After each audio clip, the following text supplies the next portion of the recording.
여러분, 물에 빠져 죽어가는 사람이 있습니다. 어떻게 해야 할까요? 물에 빠져 죽어가고 있는데 그 자리에서 야, 너는 헤엄도 못 치면서 왜 물에 들어갔느냐 혼내겠습니까? 아니면은 지금 물에 빠져 죽어가고 있는 그 사람에게 야, 몸에 힘을 빼고 있어야지 물에 몸이 뜨는 거야 가르치겠습니까? 아니면 야, 네 쌓은 옷 보니까 그대로 잘 가라 하겠습니까?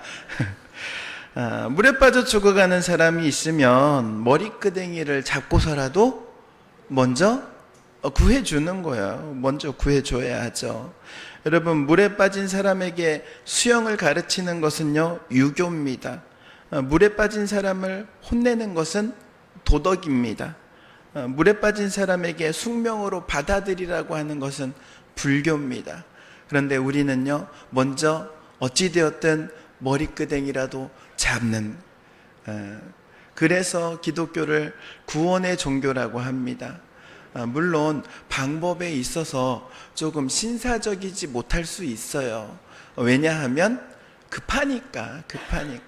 그러나 분명한 것은 구원시키기 위해서, 어떻게 해서든지 살리기 위해서, 그를 건져내기 위해서 힘쓰고 애쓰는 게 바로 우리 기독교라는 사실이에요. 여러분, 구원이란 무엇인가? 주일학교 학생들에게 물어봤어요. 얘들아, 구원이 무엇인지 아니? 그러니까는 한 학생이 손을 번쩍 들더니 자신 있게 이렇게 얘기합니다. 네, 선생님, 10원에서 1원 빼면 구원입니다. 10원에서 1원을 뺀다고 구원입니까? 그렇지 않죠. 여러분, 구원은 물에 빠져 죽어가는 사람 물에서 건져내는 게 구원이에요. 건물에 화재가 났어요. 그 가운데 갇혀있는 사람을 빨리 도와서 바깥으로 구해내는 게 구원이에요. 구원은요, 죽을 위기 가운데 있는 그 사람을 건져내는 것, 그것이 구원입니다. 기독교가 말하는 구원은 무엇입니까? 죄인일 수밖에 없는 우리를, 여러분, 우리가 죄인으로 태어나기 때문에도 죄인이고 죄를 짓기 때문에 또한 죄인이기도 하죠. 필연적인 죄인으로서 우리를 그 죄로 인한 심판으로부터 구하기 위해 예수님께서 우리의 모든 죄값을 대신 지시고 십자가에 죽으심으로 우리의 모든 죄를 용서해 주시고 하나님의 자녀가 되는 그 생명의 길을 열어주신 것, 그것이 바로 구원인 거예요. 여러분, 그렇다면은 성경은요, 우리에게 어떻게 구원을 받을 수 있다고 말씀합니까? 바로 믿음으로, 다른 게 아닌 거예요. 우리 찬양 가운데 이런 찬양이 있습니다. 주일학교 아이들 가르치는 찬양, 돈으로도 못 가요. 돈으로도 못 가요. 하나님 나라. 힘으로도 못 가요. 하나님 나라. 어떻게 가요? 거듭나면 가는 나라. 하나님 나라. 믿음으로 가는 나라. 하나님 나라. 아멘. 눈치가 빠르니까 좋네. 같이 찬양할 때 이렇게 따라 불러주시고, 제가 조금 목이 조금 아파가지고 목소리가 좀 안 좋아요. 양해하고 들으시기 바랍니다. 성경은 말씀합니다. 로마서 1장 17절 말씀에 의인은 믿음으로 살 것이다. 믿음으로 삽니다. 믿음으로. 여러분, 그런데 이 믿음을 말할 때 이 믿음은 막연한 게 아니에요. 분명한 대상이 있고 그 내용도 확실합니다. 믿음의 대상 누구입니까? 먼저는 천지 만물을 창조하신 하나님 아버지입니다. 지금도 질서 가운데 이 세상을 운행하고 계시는 분, 우리 하나님 아버지이죠. 그리고 하나님께서는요, 우리에게 약속을 해주셨어요. 어떤 약속입니까? 우리를 죄로부터 구원해 주실 구원자를 보내주시겠다, 이 약속을 하셨어요. 뿐만 아니라 그 약속이 이루어졌습니다. 어떻게 이루어졌습니까? 바로 2000년 전 이 땅에 예수님께서 태어나셨어요. 그리고 예수님께서 십자가를 지셨어요. 십자가를 지시고 우리의 모든 죄를 다 다 대신 지시고 돌아가셨어요. 그분의 죽으심은 대속적인 죽으심입니다. 우리의 모든 죄를 대신 지시고 죽으신 거예요. 그런데 그 예수님이 어떤 분입니까? 하나님의 본체라고 말씀하고 있잖아요. 예수님은요, 하나님께서 천지창조를 하실 때 함께 하셨던 분이에요. 그래서 요한복음 1장에 이렇게 말씀하시잖아요. 1장 1절에 태초에 말씀이 계셨다. 그 말씀은 하나님과 함께 계셨다. 그 말씀은 하나님이셨다. 14절 말씀에 그 말씀이 육신이 되어 우리 가운데 사셨다. 우리는 그의 영광을 보았다. 그것은 아버지께서 주신 외아들의 영광이었다. 그는 은혜와 진리가 충만하였다. 누구에 대한 증언입니까? 바로 예수님에 대한 증언이에요. 하나님과 함께 하셨고 천지 만물을 창조하실 때 하나님과 함께 계셨던 그 예수님께서 이 땅에 태어나신 거예요. 오직 한 가지 목적을 위해서 이 땅에 오신 거예요. 바로 우리의 죄를 대신 지시기 위해서. 여러분, 예수님께서 십자가의 죽으심으로 우리의 모든 죄가 용서받았습니다. 아멘입니까? 예수님께서 십자가의 죽으심으로 우리에게 구원의 문이 열렸습니다. 예수님께서 죽으심으로 하나님과 화목하게 되었습니다. 예수님께서 십자가의 죽으심으로 우리에게 새 생명을 주신 거예요. 여러분, 예수님을 믿기만 하면 하나님의 자녀가 되는 은혜를 주십니다. 그리고 천국을 상속받을 수 있는 그 상속자가 되게 하시는 거예요. 찬송 가운데 그런 찬양이 있잖아요. 나는 아무 공로 없으나 예수 공로 의지하여. 나는 아무 공로가 없어요. 이 모든 것은 은혜로 받았기 때문에 그렇습니다. 그 내용이 바로 우리가 믿는 거예요. 구원은요, 하나님의 선물이라는 사실을 기억하시기 바랍니다. 내 공로나 내 수고나 내 노력이나 내 의가 들어가지 않은 거예요. 오직 하나님께서 은혜로, 선물로 우리에게 주신 거예요. 그래서 오늘 본문 말씀 에베소서 2장 8절에 여러분은 믿음을 통하여 은혜로 구원을 얻었습니다. 이것은 여러분에게서 난 것이 아니요 하나님의 선물입니다. 하나님께서 선물로 우리에게 주신 거예요. 여러분, 신앙생활 하는 가운데 있어서 가장 중요한 것은 믿음이잖아요. 믿음. 왜 믿음이 중요합니까? 하나님께서 그 믿는 자에게 믿음 때문에 은혜도 주시고 복도 주시기 때문입니다. 어떤 은혜와 복이 있습니까? 먼저는요, 구원을 얻게 됩니다. 믿는 자에게 구원을 주시는 거예요. 우리는요, 아직 믿지 않는 사람들, 불신자를 어떻게 볼 것인가, 이거 한번 생각해 봐야 돼요. 저 믿지 않는 사탄의 자식이다, 이러면 안 되는 거야. 여러분도 믿지 않을 때가 있었잖아요. 믿기 전이 있었잖아요. 아직 믿기 않았을 뿐인 거야. 아직 믿지 않았을 뿐인 거야. 앞으로 믿을 사람인 거예요. 믿을 사람. 여러분, 가능성을 놓고 봐야 되는 거예요. 아직은 믿지 않았어. 그러나 믿을 사람이야. 저 사람은 믿으면 나보다 더 잘 믿을 사람이야. 여러분, 가족을 그렇게 보는 거예요. 남편을, 자녀들을 그렇게 보는 거예요. 사도행전 16장 31절 말씀에 이렇게 말씀합니다. 주 예수를 믿으시오. 그리하면 그대와 그대의 집안이 구원을 얻을 것입니다. 예수를 믿으면요, 나뿐만 아니라 우리 집안까지도 구원해 주신대요. 할렐루야. 아멘. 포기하지 마시기 바랍니다. 아직 믿지 않을 뿐인 거예요. 아직 믿지 않을 뿐인 거예요. 아직 기회가 닿지 않았을 뿐인 거예요. 그 기회를 열기 위해서 하나님께서 나를 통해 쓰시고 믿는 자를 통해 쓰시는 거예요. 예수 그리스도의 복음이 믿는 자를 통해서 전해지잖아요. 내가 하지 못하면 다른 믿음의 우리 친구들, 동료들, 형제들을 통해서 복음이 전해질 수 있도록 기도하시기 바랍니다. 그럼 놀라운 역사가 일어날 거예요. 왜? 하나님의 약속이니까. 두 번째, 믿는 자는요, 하나님의 자녀가 되는 복을 주십니다. 요한복음 1장 12절 말씀에 그를 맞아들인 사람, 여기서 그가 누구입니까? 예수님이잖아요.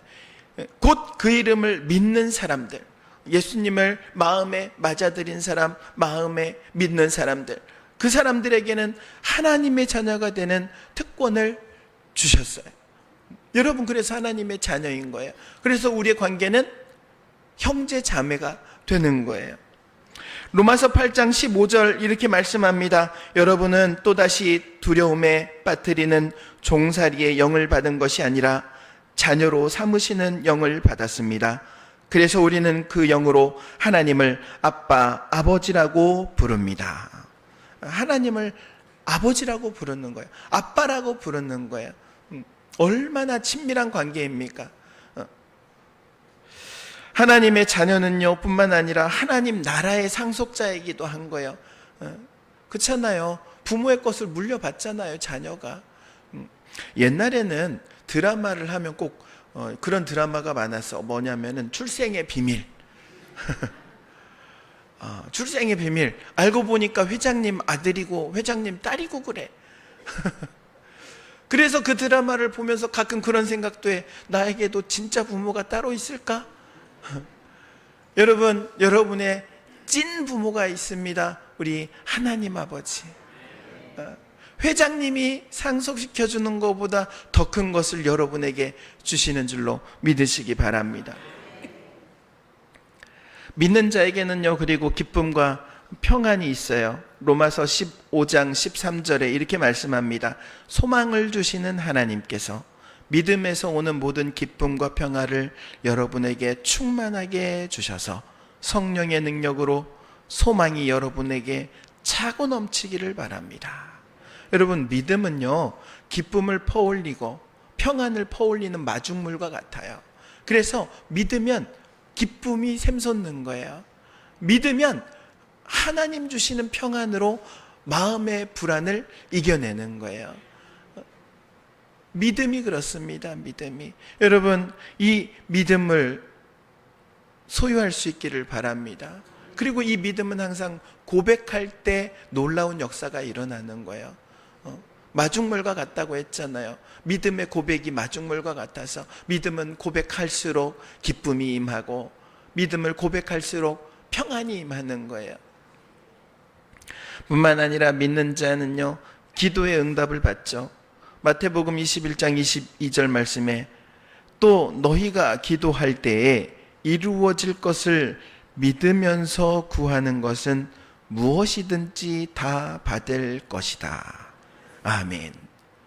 우리가 기도를 마칠 때 예수님의 이름으로 기도하잖아요. 왜 그렇습니까? 예수님께서 우리에게 약속해 주신 게 있어요. 너희가 지금까지 구하지 않았으나 이제는 구하라. 내 이름으로 구하면 내가 아버지께 말하여 너희에게 응답해 주겠다 약속하셨잖아요. 그래서 우리는 예수님의 이름으로 구하는 겁니다. 예수님의 이름으로 구하면 응답해 주십니다. 왜? 예수님의 이름에는 모든 능력이 있어요. 모든 권세가 있어요. 예수님의 이름을 의지하는 자에게 하나님께서 놀라운 응답으로 역사하시는 거예요. 여러분, 그렇기 때문에 문제가 있습니까? 기도하세요. 예수님의 이름을 붙드세요. 그 예수님의 이름의 능력을 의지하세요. 그분의 이름의 권세를 의지하세요. 그러면 놀라운 역사가 일어납니다. 그리고 믿는 자는요, 하나님 앞에 당당히 나아갈 수 있는 거예요. 에베소서 3장 12절 말씀에 우리는 그리스도를 믿음으로써 그분 안에서 확신을 가지고 담대하게 하나님께 나아갑니다. 믿음이 있으면요, 주님 앞에 담대히 나갈 수 있는 거예요. 당당하게 나갈 수 있는 겁니다. 왜 하나님 앞에 당당하게 나갈 수 있습니까? 그것이 내 의에 근거하는 것이 아니라 예수 그리스도의 그 십자가의 보혈을 근거하기 때문에 그런 거예요. 예수님의 십자가의 의를 붙들기 때문에 주님 앞에 담대하게 나아갈 수 있는 거예요. 여러분, 주님 앞에 담대히 나갈 수 있기를 바랍니다. 하나님 앞에 언제나 하나님의 은혜를 구하면서 당당하게 구하는 거예요. 하나님께서 주시겠다고 하셨잖아요. 저에게 은혜를 주세요. 성령을 주세요. 성령의 은사도 주세요. 능력도 주세요. 아멘을 안 하네. 건강도 주세요. 기도할 수 있는 힘도 주세요. 물질도 주세요. 이게 제일 아멘이 크지 보통. 하나님께 담대하게 구할 수 있는 거는요, 그게 내 의를 의지하는 것이 아니라 십자가를 의지하기 때문에 담대하게 나갈 수 있는 거예요. 여러분, 십자가를 붙드시기 바랍니다. 그리고 믿는 자는요, 결국 세상에서 승리합니다. 요한일서 5장 4절 말씀에 하나님에게서 태어난 사람은 다 세상을 이기기 때문입니다. 세상을 이긴 승리는 이것이니 곧 우리의 믿음입니다. 세상에서 승리한대요. 세상에서 승리. 그래서 우리 예전에 이런 인사도 했어요. 여러분, 승리합시다. 승리합시다. 옛날에는 많이 했던 인사 중에 하나인데 요즘은 잘 하지 않아요. 왜? 그 의미를 잃어버려서 그래요. 승리합시다 그러면은 뭐로부터 승리하자는 겁니까? 무엇으로부터 승리하자는 거예요? 앞에 있는 문장이 생략되어 있는 거예요. 승리합시다 그러는데 무엇으로부터 승리해야 되느냐? 육신의 정욕으로부터 승리합시다. 안목의 정욕으로부터 승리합시다. 죄악으로부터 승리합시다. 예수 그리스도의 십자가를 붙들고 믿음으로 승리합시다. 앞에 내용이 생략되어 있는 거예요. 그런데 아니까 그걸 가지고 승리합시다 그러면 아멘, 당신도 승리하십시오 이렇게 인사했단 말이야. 그런데 요즘은 승리합시다 그러면은 내가 오늘 싸울 놈이 있나? 요즘 좀 평화롭게 지내고 있는데 그런단 말이야. 여러분, 승리합시다라는 말이 싸우자는 말이 아니에요. 내 자신을, 내가 가지고 있는 육신의 정욕들을 다 쳐서 굴복시키고 내가 믿음으로 살아갈 수 있는 사람이 되자는 거예요. 그런데 그렇게 믿음으로 살아갈 수 있게 하시는 거예요. 승리할 수 있도록. 여러분의 삶에 항상 승리함이 있기를 주의 이름으로 축원드립니다. 그리고 믿는 자에게는요, 그리스도 안에서 풍성한 새 삶을 주십니다. 요한복음 10장 10절에 도둑은 다만 훔치고 죽이고 파괴하려고 오는 것뿐이다. 나는 양들이 생명을 얻고 또 더 넘치게 얻게 하려고 왔다. 아멘. 예수님께서 이 땅에 오신 이유는요, 양들에게 생명을 주시고, 양이 누구예요? 우리잖아요. 우리에게 새 생명을 주시고, 그리고 우리의 삶을 풍성하게 해주시기 위해서 오셨다는 거예요. 여러분, 그래서 예수님을 믿으면요, 복이 임하는데 두 가지의 복이 임하게 되는 거예요. 두 가지의 복. 첫 번째는요, 영적인 복이죠. 하늘의 복입니다. 하늘의 복. 새로운 생명을 얻는 복이에요. 그리고 그 새 생명을 얻은 자에게만 특별한 역사가 일어나죠. 어떤 역사입니까? 하나님의 음성이 들리는 거예요. 하나님이 보이고 천국이 보이기 시작하는 거예요. 믿음으로 바라보니까 그게 보이는 거예요. 세상 사람들은 보지 못하죠. 알지 못하죠. 그런데 하나님께서 우리의 영적인 눈을 열어주니까 그게 보이는 거예요. 이게 영적인 복이에요. 믿음으로 살아갈 수 있도록 우리에게 원동력을 주시는 거예요. 하나님을 바라보고 살아가게 되는 것, 이게 바로 최고의 영적인 복인 줄로 믿으시기 바랍니다. 그런데 하늘의 복, 영적인 복만 주셨느냐? 그렇지 않은 거예요. 땅의 복도 주셨어요. 물질의 복도 주셨어요. 우리의 삶을 풍성하고 풍요롭게 하시기 위해서 이 땅에서 살아가기 위해 필요한 모든 것들을 채워주십니다. 그런데 그 채워주시는 이유가 있어요. 나를 위해서가 아니에요. 남을 위해서 채워주시는 겁니다. 나는 밥 3끼 먹으면은 6개 안 먹어. 그런데 6끼를 먹을 만큼 주시는 이유는 그 3끼를 못 먹는 사람에게 나눠주라고 주시는 거예요. 혹시 여러분 가운데 그래도 나는 6끼를 먹어야 되겠습니다, 손들지는 마시고 그렇지 않죠. 어떻게 6끼를 먹겠어요? 우리에게 주시는 물질의 복은요, 다만 나만 먹고 잘 살라는 게 아니에요. 소외되는 사람들, 어려운 사람들, 그 사람들을 위해서 섬기라고, 나누고 베풀라고 우리에게 주시는 거예요. 그래서 딱 우리가 먹을 것만 주시는 게 아니라 나눌 수 있을 만큼 주시는 거예요. 그러한 풍성함으로 우리의 삶을 복되게 하시는 거예요. 물질의 복으로서. 여러분의 이러한 물질의 복이 있는 줄로 믿으시기 바랍니다. 그래서 교회를 가리켜서 이렇게 말합니다. 교회는 축복의 전당이다. 구원의 방주이다. 두 가지를 얘기하잖아요. 하나님의 복이 임하는 축복의 전당이고, 그리고 누구든지 교회에 오면 하나님이 주시는 구원을 받기에 구원의 방주다. 이렇게 말씀하는 거예요. 우리 신북교회가 구원의 방주이며 축복의 전당인 줄로 믿으시기 바랍니다. 여러분, 구원의 다른 이름은요, 생명입니다. 생명. 그냥 생명이 아니에요. 영원한 생명이에요. 그래서 영생이라고 합니다. 요한일서 5장 11절에서 13절에 이렇게 말씀합니다. 그 증언은 이것이니 곧 하나님이 우리에게 영원한 생명을 주셨다는 것과 바로 이 생명은 그 아들 안에 있다는 것입니다. 그 아들을 모시고 있는 사람은 생명을 가지고 있고, 하나님의 아들을 모시고 있지 않은 사람은 생명을 가지고 있지 않습니다. 나는 하나님의 아들의 이름을 믿는 사람들인 여러분에게 이 글을 씁니다. 이것은 여러분이 영원한 생명을 가지고 있다는 것을 알게 하려는 것입니다. 예수 믿는 사람에게는요, 뭐가 있어요? 생명이 있어요. 그냥 생명이 아니에요. 영원한 생명. 하나님 나라에서 영생 복락을 누릴 수 있는 그 영원한 생명을 우리에게 선물로 주신 거예요.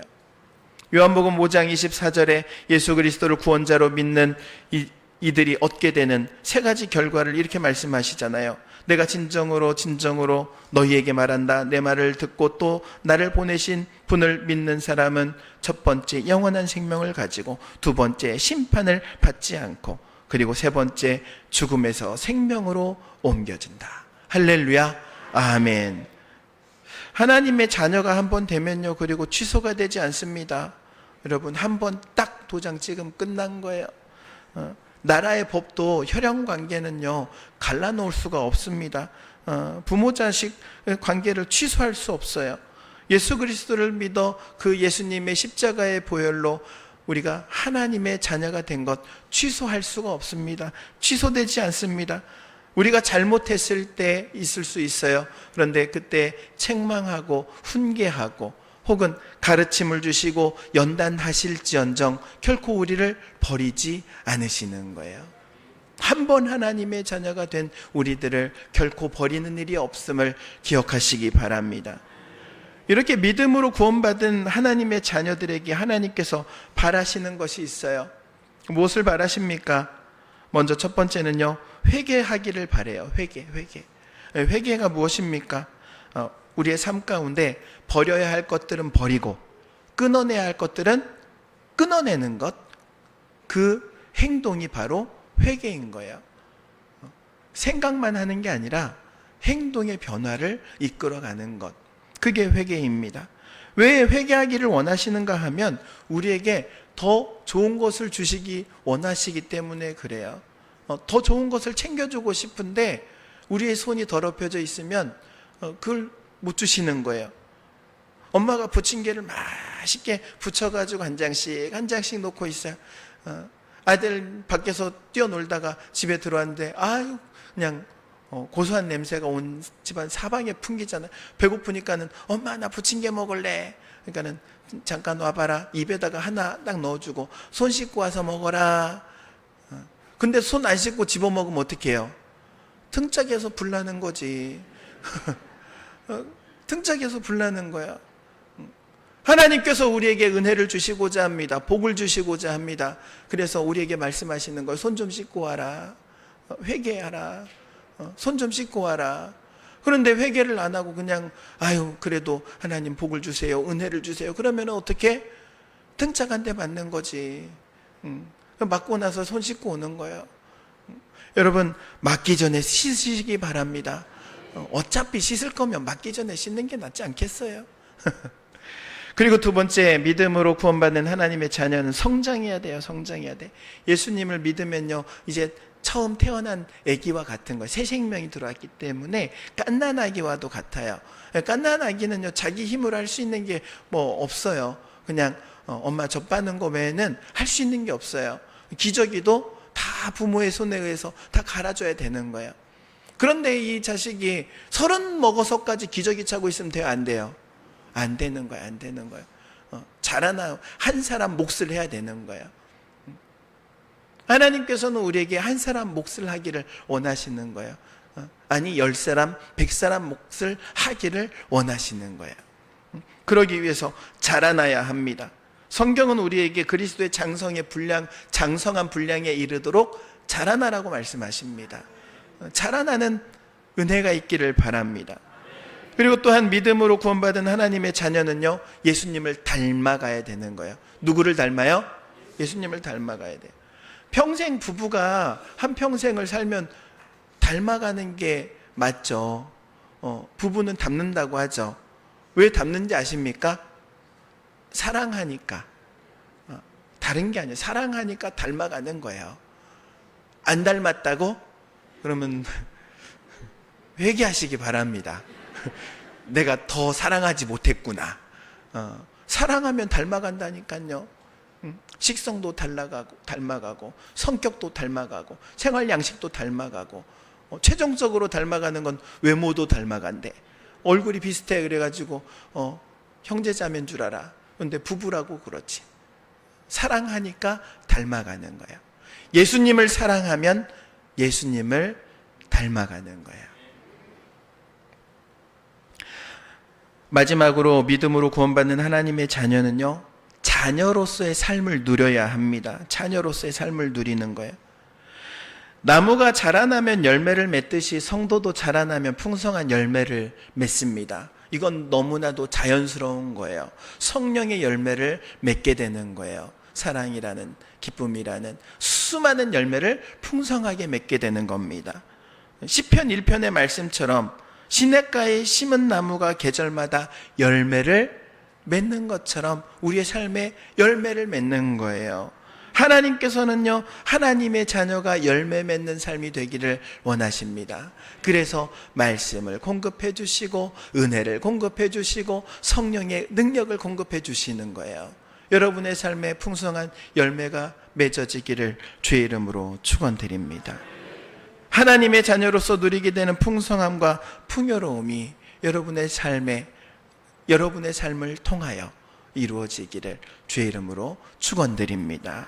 기도하겠습니다.